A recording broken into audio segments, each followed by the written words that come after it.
Assalamualaikum warahmatullahi wabarakatuh. Apa kabar anak-anakku semuanya?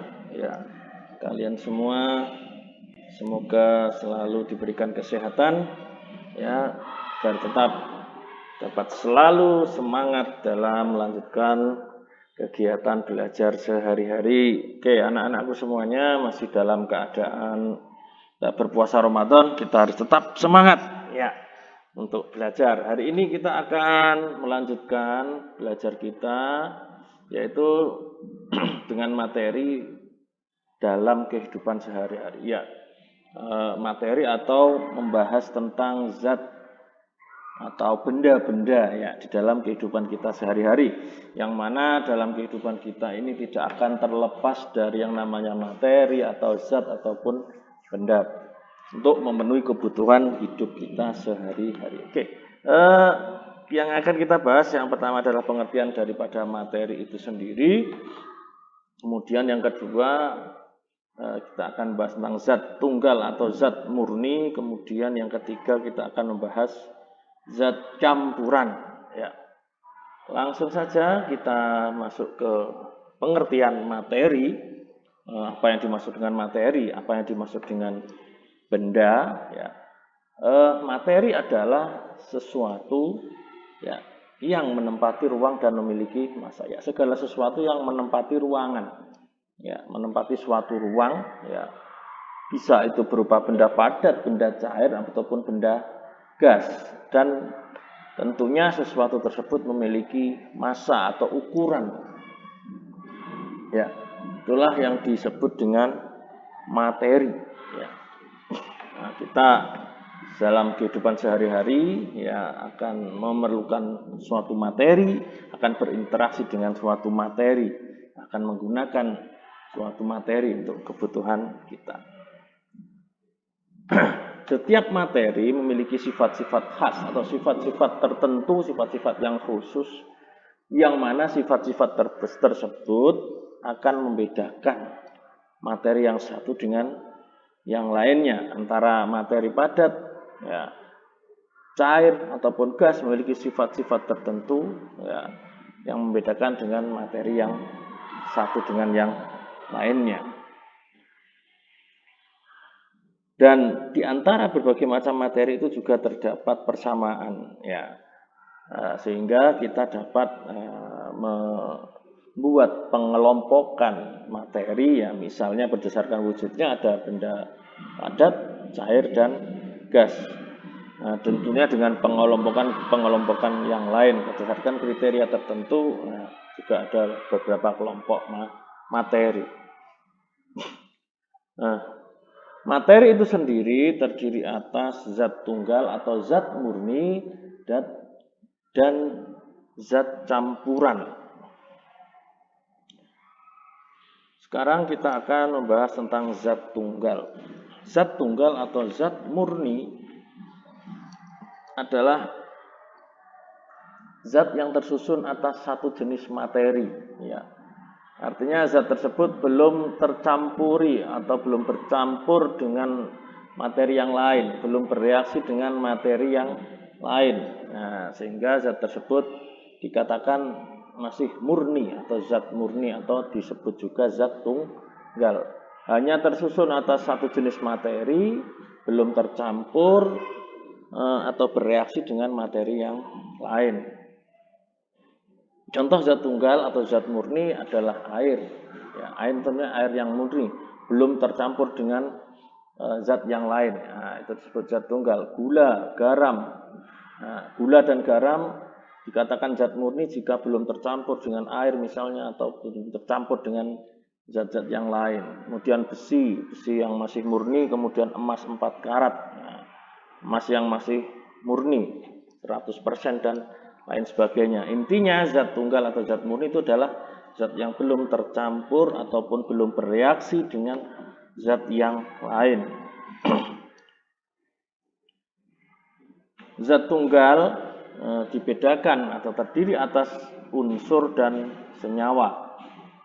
Nah, ini adalah beberapa contoh tadi zat tunggal atau zat murni, ya. Air.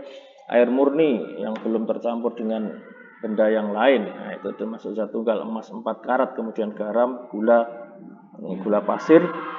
Ya, di mana beberapa zat ini jika belum dicampur dengan zat yang lain, ini disebut sebagai zat tunggal.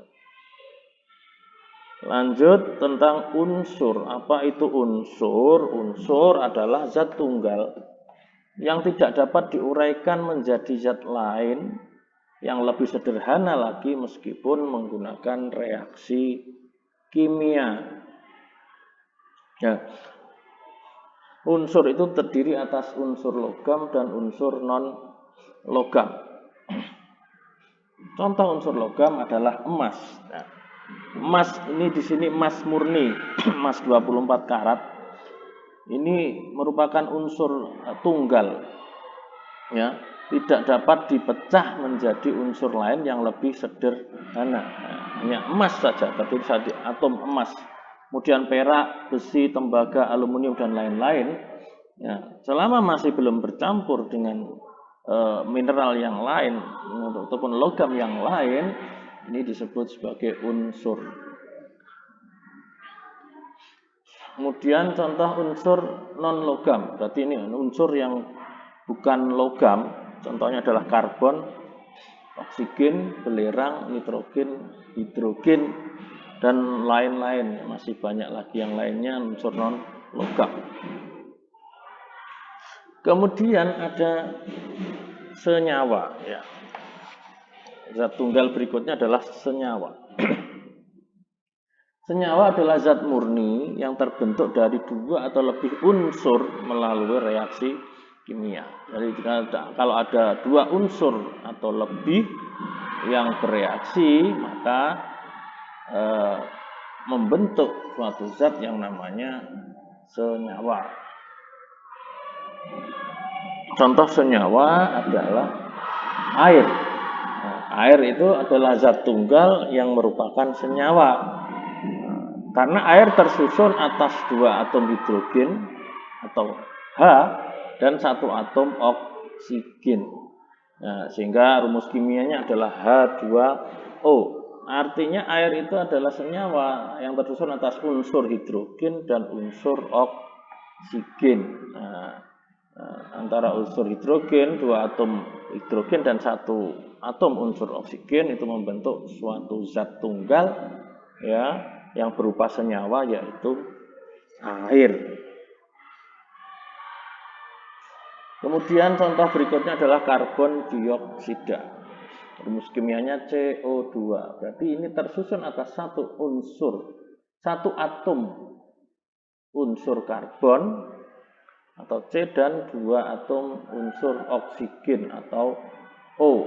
Nah, jadi unsur-unsur penyusun daripada karbon dioksida adalah unsur atom C atau karbon dan unsur atom O atau oksigen, sehingga terbentuk senyawa karbon dioksida. Nah, jadi dari sini kita jelas dapat membedakan antara unsur dan senyawa, ya, di mana senyawa itu tersusun atas beberapa unsur. Berikutnya, jenis zat, ya, berdasarkan komponen penyusunnya. Yang pertama tadi adalah zat tunggal atau zat murni. Kemudian yang kedua adalah campuran. Nah, artinya campuran adalah zat murni yang sudah tercampur dengan zat yang lain.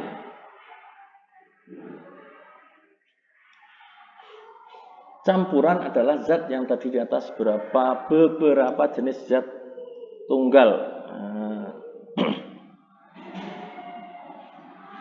Nah, jadi antara beberapa jenis zat tunggal jika digabungkan, ya, akan membentuk suatu campuran. Ya, di mana campuran ini tidak mengalami reaksi kimia, ya, sehingga, ya, tidak terbentuk zat baru, ya, akan tetapi hanya berupa campuran saja. Ya, beda dengan zat yang mengalami reaksi kimia, maka akan terbentuk zat baru. Campuran itu sendiri dibedakan atas campuran homogen dan campuran heterogen. Campuran homogen merupakan campuran yang penyusunnya itu tercampur secara sempurna. Ya. Artinya zat penyusunnya atau zat-zat tunggal yang menyusun campuran tersebut, campuran homogen, tercampur secara sempurna sehingga tidak terlihat penyusun-penyusunnya. Ya, seolah-olah terbentuk zat baru, maka ini disebut sebagai campuran homogen. Contohnya adalah air sirup, di mana air sirup itu adalah campuran daripada air, gula, dan sari buah. Nah, air sirup itu akan tercampur ya, secara homogen, ya, di mana terbentuk campuran yang sempurna penyusun-penyusunnya antara air, gula, dan sari buah tercampur secara sempurna sehingga tidak terlihat komponen-komponennya, airnya mana, gulanya mana, sari buahnya mana tidak terlihat, tapi tercampur secara sempurna menjadi sebuah campuran yaitu air sirup. Begitu juga contoh berikutnya adalah teh manis, minuman teh manis. Nah, itu terdiri atas campuran daripada air ditambahkan teh dan ditambah gula, di mana antara tiga komponen tersebut, air, teh, dan gula tercampur secara sempurna menjadi sebuah minuman yaitu teh manis yang mana airnya, tehnya, gulanya tercampur sempurna, tidak kelihatan satu-satu komponen tersebut. Nah, terbentuklah campuran homogen. Yang berikutnya adalah campuran heterogen. Campuran heterogen merupakan campuran yang penyusunnya tidak tercampur sempurna, ya. Antar penyusunnya tidak tercampur dengan sempurna. Contohnya minuman kopi, ya, air kopi plus gula dicampur menjadi minuman kopi. Di mana ini campurannya tidak heterogen alias tidak tercampur secara sempurna, karena setelah diaduk beberapa saat kemudian air kopi dan gula akan mengalami endapan, ya. Kopinya akan mengendap terpisah dengan air sehingga ini dapat terlihat, ya, bagian kopinya mana, bagian airnya mana. Ya, ini merupakan contoh, ya, campuran heterogen, ya, di mana tidak tercampur secara sempurna komponen-komponen penyusunnya, ya, sehingga dapat mudah terpisah antar komponen penyusunnya. Kemudian contoh berikutnya adalah air dan pasir. Ini juga air dan pasir kalau dicampur, ya, dalam beberapa saat, ya, campuran tersebut akan terpisah, di mana pasirnya akan mengendap dan terpisahkan antara air dan campurnya. Air dan pasir terpisah, kelihatan terpisah.